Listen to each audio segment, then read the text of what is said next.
उत्तर प्रदेश के युवाओं के लिए बहुत बड़ी और बहुत बढ़िया खबर है। यूपी सरकार ने UP triple SC PET exam के द्वारा बम्पर भर्तियां अनाउंस करी हैं। और अगर आपका भी सपना उत्तर प्रदेश सरकार के कर्मचारी के रूप में काम करने का है, तो आपकी सहायता के लिए इस एग्जाम को क्लियर करने के लिए ऑलिवबोर्ड आपके लिए लेकर आया है UP triple SC PET 2021 batch.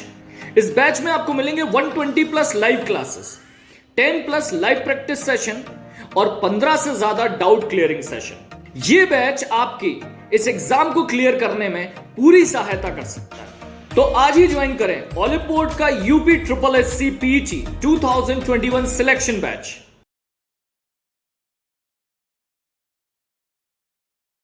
Hello guys and welcome to this video session, and in this video we are going to talk about some very important questions which are based on idioms, and जैसे कि आपने thumbnail देखा ही है, it is going to be about fillers based on idioms। तो बहुत ही important है और बहुत ही latest पैटर्न का एक क्वेश्चन है और एग्जाम में आने के चांसेस बहुत ज्यादा होते हैं, क्योंकि आजकल जो है वो idioms डायरेक्टली नहीं पूछे जा रहे हैं, डायरेक्टली तो पूछे जा रहे हैं, मेरा कहने का मतलब है उसके साथ साथ यहाँ पर वह फिलर्स में भी आते हैं। तो सिर्फ इडियम्स ही नहीं, कई बार फ्रेजल वर्ब्स भी पूछे जाते हैं, तो हमें इसके लिए बहुत अच्छी तरीके से तैयारी करने की जरूरत है। इसीलिए मैं आज का सेशन आपको इसी चीज को डेडिकेट करते हुए रख रहा हूँ, ठीक है।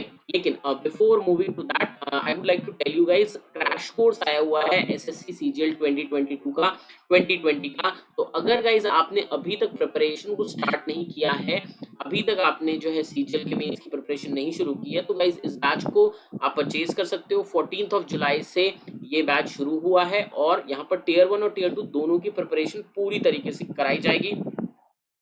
इसमें सारी चीजें आपको इंक्लूड करके दी जाएंगी, ठीक है। और हिंदी और इंग्लिश का सेपरेट बैच है।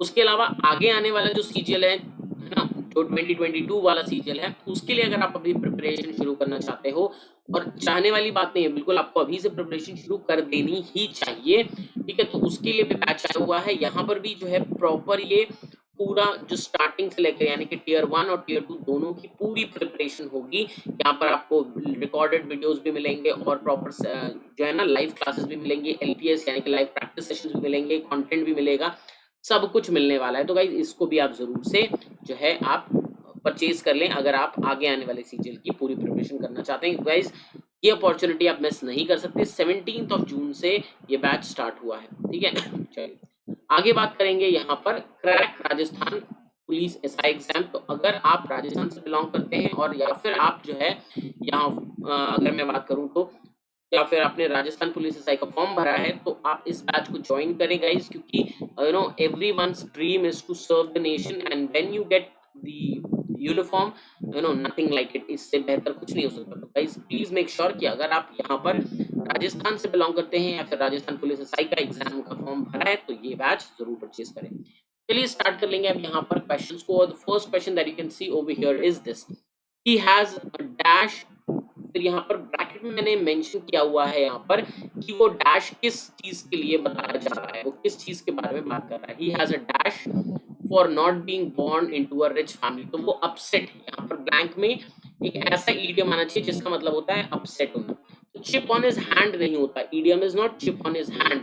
ना ही इडियम होता है चिप ऑन हिज आर्म, या फिर इडियम ये भी नहीं होता chip on his palm. Idiom क्या होता है? Chip on his shoulder. तो याद रखिएगा, the correct idiom is chip on his shoulder, ठीक है। चिप ऑन हिज शोल्डर या चिप ऑन योर शोल्डर या चिप ऑन वंस शोल्डर का मतलब होता है किसी भी कोई ऐसी चीज को जिसको कि यू नो आप अब चेंज नहीं कर सकते, या जो पास्ट में हो चुकी है उसको लेकर जब आप अपसेट होते हो। कोई भी चीज है, जैसे कि मतलब कोई भी एक्शन हो चुका है, जैसे कि मान लेते हैं आप एग्जाम में आपने अच्छा नहीं किया, आप क्वालिफाई नहीं हुआ ना, अब बहुत लंबे समय तक उसके बारे में सोच रहे हो, उसके बारे में उसको सोचकर दुखी हो रहे हो, तो it does not make sense. आपको कोई मतलब नहीं है ऐसा करने का। क्यों?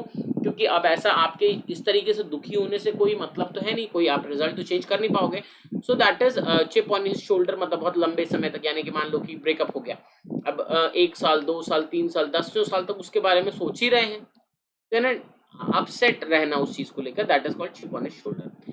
आगे बात करेंगे नेक्स्ट। यहाँ पर देख सकते हो, John goes dash contrary to nature natural inclination, मतलब जो वो चाहता है या जो उसका इंक्लिनेशन है, जो रुझान है, ठीक है, goes dash मतलब कि उल्टा जा रहा है, by making a cake instead of pizza this time। तो मतलब उसका नेचुरल इंक्लिनेशन किस चीज को लेकर है, क्या केक, किस चीज को लेकर है, पिज्जा को लेकर है, लेकिन वो इस बार केक बना रहा है। तो हम क्या कहेंगे इसके लिए, अगेंस्ट द ग्रास नहीं, against the rice, against the gain no, the correct idiom is against the grain. जब आप अपने नेचुरल इंक्लिनेशन के विपरीत यानी कि उसके ऑपोजिट कोई काम करते हो, उसके अगेंस्ट जाते हो, तो वो कहलाता है गोइंग अगेंस्ट द ग्रेन। याद रखिएगा, गोइंग अगेंस्ट द ग्रेन। मान लेते हैं कि कोई एक जो है वो कोई बॉलर जो है वो फास्ट बॉलर है, लेकिन वो एक एक दिन वो ट्राई करता है स्पिन बॉलिंग के लिए, तो he is going against the grain. मान लो कोई बहुत एक बैट्समैन है जो बहुत ज्यादा अग्रेसिव बैटिंग करता है, लेकिन एक दिन वो ट्राई करता है कि नहीं, आज मैं अग्रेसिव बैटिंग नहीं करूंगा, मैं बहुत ही बहुत ही रुक रुक के बैटिंग करूंगा, तो that means he is going against the grain. तो यहाँ पर आंसर क्या हो जाएगा, अगेंस्ट द ग्रेन। अगले की बात कर लेते हैं। He tried to explain the rules of the game to me, but it was dash, मतलब यहाँ पर जो भी ब्लैंक में वर्ड आएगा उसका क्या मतलब होना चाहिए, unable to understand to me. ठीक है, तो मतलब यहाँ पर वो मुझे गेम्स के रूल समझा रहा था। मान लो कोई एक गेम है, जैसे कि जैसे हमें कौन सा गेम हम इंडिया में नहीं खेला जाता ज्यादा, बेसबॉल नहीं खेला जाता ज्यादा। मान लो कि अब आपको कोई बेसबॉल के रूल समझा रहा है, लेकिन अब क्योंकि आपने कभी उस गेम को देखा नहीं है, या फिर आप उसको मतलब आपने उसे खेला नहीं है, या आपको उसके बारे में ज्यादा नॉलेज नहीं है, तो अब वो आपको रूल समझा रहा है लेकिन आपको समझ में नहीं आ रहा, तो आप क्या कहोगे। जब भी कोई चीज, जैसे कई बार होता था मैथमेटिक्स के लिए, जैसे मैथमेटिक्स हो गया, उसकी क्लास चल रही है, अब टीचर ज्योमेट्री पढ़ा रही है, ज्योमेट्री में वो सर्कल पढ़ा रही है, अब आपको सर्कल में जो भी वो थ्योरम पढ़ा रही है वो कुछ समझ नहीं आ रहा, you are not able to understand that particular thing. तो मतलब क्या हो रहा है आपके साथ, it is all Greek to you, आपकी कुछ समझ में आ ही नहीं रहा है, it is all Greek to you. समझ में आ गया, तो ऑल ग्रीक होता है, ऑल। अब आप कहोगे सब फ्रेंच स्पेनिश और उर्दू भी तो नहीं आती, तो मतलब लेकिन ईडियम यही है, ऑल ग्रीक। समझ में आया, all Greek, it is all Greek to me, मतलब मेरे लिए सब ग्रीक जैसा है, बोलते हैं ना काला अक्षर भैंस बराबर, that is why all Greek.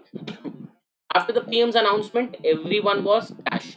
देखो ये तो पता ही है, ये तो बहुत ही फेमस है। इंडिया के कॉन्टेक्स्ट में बात करें तो प्रधानमंत्री नरेंद्र मोदी जो है वो 8 बजे शाम को कई बार आए हैं और उन्होंने धमाका किया है, लोगों के मतलब जिंदगियां ऊपर नीचे कर दी हैं उन्होंने। ठीक है, तो मतलब क्या हो जाता है, चीजें ऊपर नीचे होना, चीजें अव्यवस्थित होना, चीजें प्रॉपर ऑर्डर में नहीं होना, तो मतलब क्या होता है, एवरीवन वाज एट या एवरीथिंग वाज एट। जैसे आप किसी के रूम में एंटर करो, सब कोई भी चीज अपनी जगह पर नहीं है, सब कुछ एकदम कंफ्यूज सी स्थिति में है, तो that is things are at 6 and 7 नहीं, एट 6 and 9 नहीं। देखो राइम मैच करता है, ऐसे 6 और 9 ऐसे लिखे तो मैच करता है, तो आपको लग सकता है कि हाँ 6 and 9 हो सकता है, 7 and 11 ये सुना भी हो सकता है, लेकिन नहीं, ये भी आंसर नहीं है। क्या है, एट 6 and 7। ठीक है, तो एवरीवन वाज एट 6 and 7 मतलब पूरा टोटल कंफ्यूजन में थे, हर कोई कैसा था, कंफ्यूजन में था। अगले की बात कर लेते हैं यहाँ पर। ठीक है, वो यहाँ पर कंफ्यूजन लिखा होता है। ठीक है, अब यहाँ पर बात कर लेते हैं, he was dash unable to decide anything after learning that he has lost his phone. ठीक है, अब जब आपका मान लो फोन खो जाए और आपको एक बहुत जरूरी जगह जाना है, या बहुत इंपॉर्टेंट कॉल करना है, या आप कोई ऐसी सिचुएशन में हो जहाँ पर आपका बिना फोन के काम चल ही नहीं सकता। आज की डेट में फोन ऐसा है कि आप कहीं पे भी घर से बाहर निकलो, हो सकता है आप वॉलेट ना लो, अपना पैसे ना लो, लेकिन आप फोन जरूर लेते हो, क्योंकि आप उसमें आपका कार्ड वगैरह अटैच होता है, बैंक अकाउंट अटैच होता है, तो आपको ये रहता है कि हाँ चलो मैं किसी को अगर कोई कैश नहीं भी ले रहा होगा तो कोई ना कोई ऐसा आसपास होगा जिसको मैं फोन से पैसे ट्रांसफर कर दूंगा और वहां से कैश ले लूंगा, कुछ तो भी ऐसा कुछ मैनेज हो सकता है अगर आपके पास फोन हो। ठीक है, फोन हो, फोन में बैटरी हो और यहाँ पे इंटरनेट अगर आपके साथ है फोन में, तो आपको लगता है कि हाँ आप सेफ हैं, कुछ ना कुछ तो मैनेज हो जाएगा, कैसे ना कैसे करके चीजें हो जाएंगी। लेकिन मान लो कि कहीं आप जा रहे हो और आपका फोन ही खो जाए, you lose your phone, that time what will you do. ठीक है, तो आप कैसी स्थिति में होगे, ऐसा होगा जैसे कि आप समुद्र में अकेले हो, है ना, ऐसा होगा जैसे आप समुद्र में अकेले हो। तो all at sea, he was all at sea, that means he was not able to decide anything after learning that he has lost his phone, की वो यहाँ पर हैड हो जाना चाहिए था। ठीक है, ग्रामेटिकली करेक्ट कर देता, after learning that he had lost his phone, की वो अपना फोन खो चुका है। समझ में आ गया, तो आंसर क्या हो जाएगा, ऑल एट सी। अगले की बात करें तो क्या हो जाएगा, he answers his parents back in the, answer back करना मतलब जवाब दे देना, आंसर बैक करना मतलब क्या हो जाता है, जवाब दे देना। तो अब कैसा कब जवाब दे देता है इंसान, back in the back does not make sense, back in the zone does not make sense. ठीक है, आंसर बैक कब कर देता है, जब warmth of the day, warmth of the day मतलब दिन की गर्मी में, या फिर वार्मथ के दो मीनिंग होते हैं, या तो वार्मथ ऑफ द डे मतलब दिन की गर्मी में, या वार्मथ का एक और सेंस होता है कुछ पॉजिटिव, कोई बहुत अच्छी, जैसे बोलते हैं ना गर्मजोशी, उस रिलेटेड। लेकिन यहाँ पे तो कुछ गलत किया है ना, he answered his parents back, मतलब पलट के जवाब दे दिया। तो ऐसा कब होता है? हीट ऑफ द मोमेंट, मतलब जब चीजें बहुत ही कंफ्यूजन वाली स्थिति में होती हैं, और मतलब गर गहमा गहमी जिसे हम कहते हैं ना, बहुत ही डिस्प्यूट चल रहा था, तो that is heat of the moment. जैसे मान लो किसी ने किसी को मार दिया in the heat of the moment, मतलब ऐसे बहुत ही टेंस वाली सिचुएशन, तो आंसर क्या हो जाएगा? ऑप्शन नंबर 1 हो जाएगा यहाँ पे। क्लियर हो गया?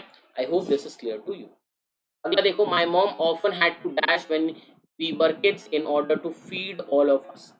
तो मॉम को क्या करना पड़ता था? मॉम को कॉम्प्रोमाइज करना पड़ता होगा, मॉम को अपनी चीजों को छोड़ना पड़ता होगा, ठीक है, या कहीं ना कहीं पैसे बचाने पड़ते होंगे। जहां पर वो 10 रुपए खर्च करती है, वहां पर उन्हें 8 ही रुपए खर्च करने होते होंगे, या फिर 5 रुपए खर्च करने होते होंगे, ऐसे। ठीक है, तो यहाँ पर इस तरीके की सिचुएशन होने के लिए हम क्या कहते हैं? व्हाट डू वी से? हम कहते हैं ऐसी सिचुएशन के लिए कट कॉर्नर्स। ठीक है, हम क्या कहते हैं ऐसी सिचुएशन के लिए? Cut corners. ठीक है, तो आंसर क्या हो जाएगा? Option number 1। लेकिन यहाँ पर सेकंड, थर्ड और फोर्थ में भी जो है वो जो लिखे हुए हैं, अभी तक पिछले वाले जो क्वेश्चंस थे उसमें जो बाकी के थे ना, वो सब, वो कोई भी इडियम्स नहीं थे, वो रॉन्ग इडियम्स थे। लेकिन यहाँ पर मेक नो बोन्स का मतलब क्या होता है? when you make no bones about something, that means you are very sure। ठीक है, वेरी श्योर अबाउट समथिंग। जैसे कि आई मेक नो बोन्स मतलब I am very sure and very definite. ठीक है, तो बिल्कुल ही सीरियसली और बिल्कुल पूरी शिद्दत के साथ, very sure and very definite, that is I make no bones, मतलब पूरी श्योरिटी और पूरे सीरियसनेस के साथ बता रहा हूँ। ठीक है, फॉल इन लव तो पता ही है, यू फॉल इन लव मतलब दैट मीन्स यू क्या कहते हैं कि you get involve in love with someone.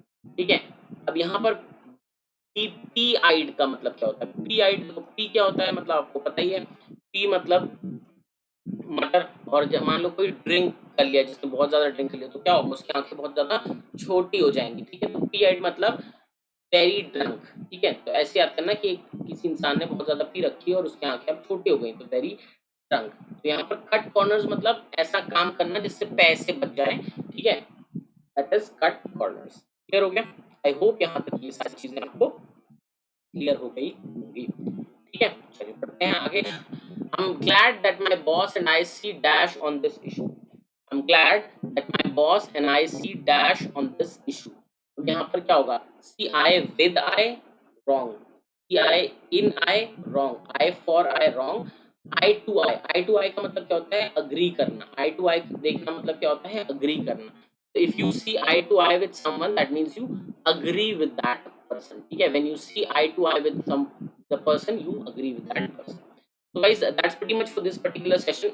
ठीक है, I know ये थोड़ा सा छोटा सेशन था, लेकिन हाँ यहाँ पर जो idioms करे वो बहुत इंपॉर्टेंट थे, तो आप इसको रिवाइज जरूर करना। अगर आप पहली बार वीडियो को देख रहे हो या फिर पहली बार चैनल पे हो, तो चैनल को सब्सक्राइब जरूर करना। Please make sure to like this session and share with as many people as possible because it is very very important. That's pretty much. Thank you. Have a nice day. Enjoy yourself. Be safe and peace out. Hi guys, we are coming up with a new course for your upcoming Punjab State Cooperative Bank. We will be covering the entire syllabus for this examination. You will be getting the access to 150 plus video lectures for the concept building. There will be 35 plus live sessions and a two-way interaction between the students and the faculty. There will be strategy sessions for each of the sections. Also, you will be getting the access to current affairs recording from April 2021. Apart from these, what else do you get? You get 5 All India mock tests for the entire syllabus. What are you waiting for? Join now.